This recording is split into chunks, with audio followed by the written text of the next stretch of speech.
Friends, CTET में कोई भी माइनस मार्किंग नहीं होती है, लेकिन फिर भी काफ़ी बच्चे इसमें फेल होते हैं। कौन सा पॉइंट नहीं समझ में आया है आपको, या फिर आप कहाँ अटक रहे हो, क्या कितने सारे बच्चे इस बार भी होंगे जो सेकेंड अटेम्प्ट दे रहे होंगे, थर्ड अटेम्प्ट दे रहे होंगे। Hi friends, welcome back to my channel believer Muskan. I hope आप सभी बहुत अच्छे होंगे और आपकी तैयारी भी अच्छे से चल रही होगी। So friends, as you know, CTET 2026 8 फरवरी को होने जा रहा है और अब ज़्यादा टाइम नहीं बचा है, लगभग 20 डेज ही बचे हुए हैं। तो इन 20 डेज को हमें कैसे यूटिलाइज करना है, कैसे यूज़ करना है कि हम अच्छे मार्क्स से पास हो जाए, तो आज हम इस वीडियो में इसी बारे में बात करने जा रहे हैं। अगर आप भी सीटेट एग्जाम देने जा रहे हो तो ये वीडियो आपके लिए बहुत ही ज़्यादा हेल्पफुल होने वाली है। तो चलिए शुरू करते हैं। सो फ्रेंड्स, सबसे पहले बात कर लेते हैं कि इन 20 डेज में हमें क्या क्या चीज़ें नहीं करनी है। तो सबसे पहली चीज़ तो ये है कि आपको अब कुछ भी नया नहीं पढ़ना है। आपने इतने मंथ में जो भी चीज़ें पढ़ रखा है, अब आपको सिर्फ उसी को रिवाइज करना है, कुछ भी नया नहीं पढ़ना है। क्योंकि अगर अब आप नया पढ़ते हो ना, तो जो भी पहले आपने पढ़ रखा है कहीं ना कहीं आप उसे भूलोगे। ठीक है, तो अब आप नया मत पढ़िए और जो भी आपने पढ़ा है सिर्फ उसे ही रिवाइज करिए। फ्रेंड, सेकेंड थिंग इज कि आपको सारे सब्जेक्ट को इक्वली अब नहीं पढ़ना है, क्योंकि आप इतने दिन से तो पढ़ाई कर रहे हो, आपको पता चल गया होगा कि आप किस सब्जेक्ट में वीक हो या फिर किस सब्जेक्ट में आप अच्छा परफॉर्म कर रहे हो। तो जिस भी सब्जेक्ट में आप वीक हो, अब टाइम है कि आप उस पर ज़्यादा फोकस करो। ठीक है, वो सब्जेक्ट किसके अलग अलग लोगों के लिए अलग अलग हो सकता है। जैसे किसी के लिए मैथ्स हो सकता है, किसी के लिए सीडीपी हो सकता है, किसी के लिए लैंग्वेज पोर्शन हो सकता है।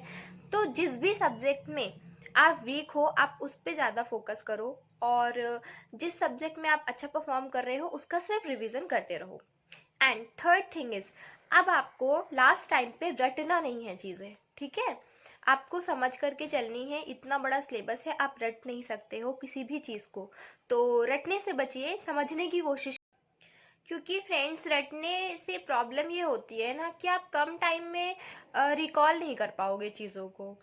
तो रटना नहीं है, आपको समझना है, समझने पे आप फोकस करिए चीज़ों को। आप शॉर्ट में समझ सकते हो, यूट्यूब वीडियोस है कई सारी, आप यूट्यूब वीडियोस देख सकते हो और कई सारे शॉर्ट ट्रिक होते हैं, आप उससे पढ़ सकते हो।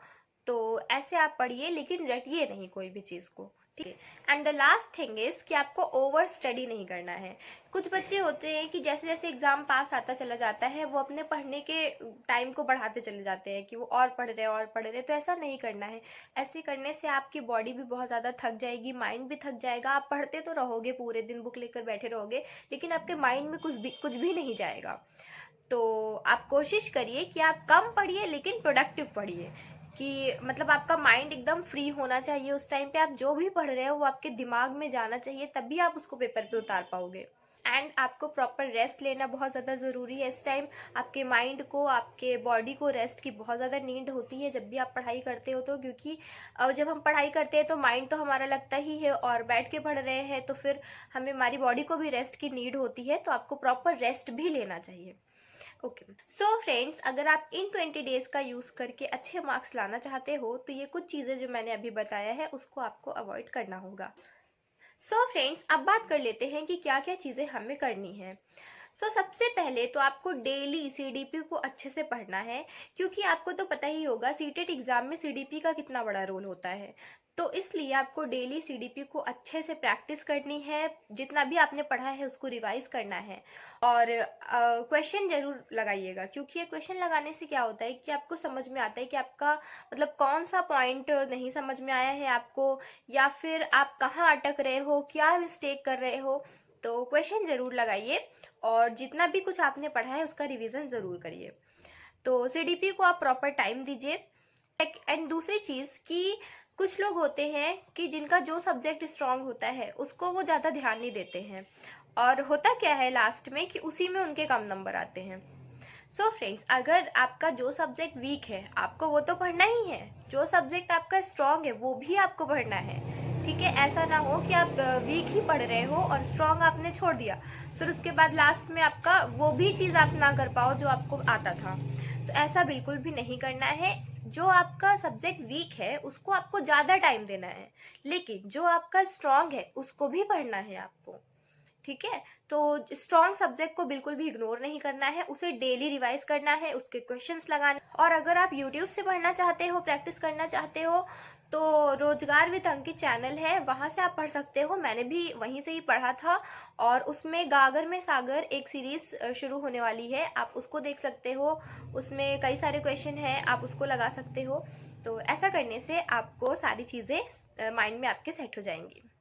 और आपको हर दिन एमसीक्यू ज़रूर लगाने हैं। उससे होगा क्या कि आपको समझ में आएगा कि आयोग कैसा क्वेश्चन पूछ रहा है, किस तरीके के क्वेश्चन पूछे जाते हैं, क्या आंसर उसके हैं। तो आपको उससे बहुत ही ज़्यादा हेल्पफुल होगी। मैंने भी बहुत सारे पीवाईक्यू लगाया था, इसीलिए मैं आपको सजेस्ट कर रही हूँ कि आप डेली, क्योंकि अब तो 20 डेज ही बचे हैं, ज़्यादा दिन है नहीं, तो अब आपको डेली एमसीक्यू लगाने चाहिए। आप जो एमसीक्यू लगाओगे ना, उसमें आपसे गलतियां भी होंगी। आप कई क्वेश्चन रहेंगे जो आपको नहीं समझ में आएंगे, या फिर कुछ क्वेश्चन ऐसे रहेंगे जो आपने पढ़ा है फिर भी आपसे नहीं हो रहे हैं। तो आप एक छोटी सी पतली सी कॉपी ले सकते हो, 10-15 रुपए की आती है, आप वो ले लो। और उसमें आप अपनी गलतियां लिखो, ठीक है, कि आप क्या गलती कर रहे हो, कौन सा क्वेश्चन आपसे गलत हो रहा है, क्या चीज़ आपसे रॉन्ग हो रही है। तो आप एक गलती वाली कॉपी बनाओ जिसमें सारी मिस्टेक्स आप उसमें लिख लो अपने। और वो होगा क्या कि जब आप एग्ज़ाम देने जाओगे तो उससे कुछ देर पहले आप उसको एक बार देख लेना कि कहाँ कहाँ आप गलती कर रहे हो, तो वो गलती एग्ज़ाम में नहीं होनी चाहिए। तो सबसे ज़्यादा इम्पॉर्टेंट है कि आप पीवाईक्यू ज़रूर लगाओ और मॉक ज़रूर दो। तो आप क्या कर सकते हो कि आप टेक्स्ट बुक पे मॉक दो, आप अपने ऐसे ऑफलाइन बैठ करके मत दो, क्योंकि उसमें आप टाइमर नहीं लगाते हो, और टाइमर लगाते भी हो तो आप अपने आप को एक्स्ट्रा टाइम दे देते हो। तो ऐसा नहीं करना है, क्योंकि एग्जाम में आपको एक्स्ट्रा टाइम नहीं मिलेगा। तो इसीलिए आप टेक्स्ट बुक या फिर किसी ऑनलाइन प्लेटफॉर्म से आप लगाओ। तो वहाँ पे टाइम फिक्स रहता है, इतने टाइम पे ऑटोमेटिकली आपका जो टेस्ट रहेगा वो एंड हो जाएगा। तो आपको समझ में आएगा कि आप एक क्वेश्चन पे कितना टाइम दे रहे हो। ठीक है, तो आपको इससे ओवरऑल टाइम मैनेजमेंट अच्छे से करना आ जाएगा एग्जाम में। तो आप ये कर सकते हो, आप किसी ऑनलाइन प्लेटफॉर्म से मॉक लगा सकते हो। सो फ्रेंड्स, ये कुछ चीज़ें अब मैंने आपको बताया है। तो अगर आप इनको फॉलो करते हो तो डेफिनेटली आपका एग्ज़ाम बहुत ही अच्छा जाएगा। और अब 20 डेज ही बचे हुए हैं, तो आप अच्छे से अपने टाइम को यूटिलाइज करो। डेली आपको रिवीजन करना है, डेली आपको मॉक टेस्ट लगाना है। इससे होगा क्या कि आपको सारी चीज़ें समझ में आने लगेंगी। जो भी मिस्टेक होगी, आप अपनी कॉपी बना तो रहे ही हो, आप उसमें मिस्टेक लिखते चले जाओ और उसको भी रिवाइज करो कि कहाँ कहाँ मिस्टेक हो रही है, तो नेक्स्ट टाइम वो आपसे नहीं होनी चाहिए। सो फ्रेंड्स, सीटेट में कोई भी माइनस मार्किंग नहीं होती है, लेकिन फिर भी काफ़ी बच्चे इसमें फेल होते हैं। कितने सारे बच्चे इस बार भी होंगे जो सेकेंड अटेम्प्ट दे रहे होंगे, थर्ड अटेम्प्ट दे रहे होंगे। तो अगर आपको एक बार में सीटेट को अच्छे से पास करना है, तो आपको इन 20 डेज में अच्छे से मेहनत करनी पड़ेगी। अगर आप इन 20 डेज को अच्छे से यूटिलाइज करते हो और अपनी पढ़ाई पे पूरा फोकस करते हो, तो डेफिनेटली आपका एग्ज़ाम बहुत ही अच्छा जाएगा। आई होप ये वीडियो आपके लिए हेल्पफुल हो। अगर आपके लिए ये वीडियो हेल्पफुल रही हो तो प्लीज़ इस वीडियो को लाइक, शेयर एंड सब्सक्राइब ज़रूर करिएगा। I will see in the next video. Bye guys.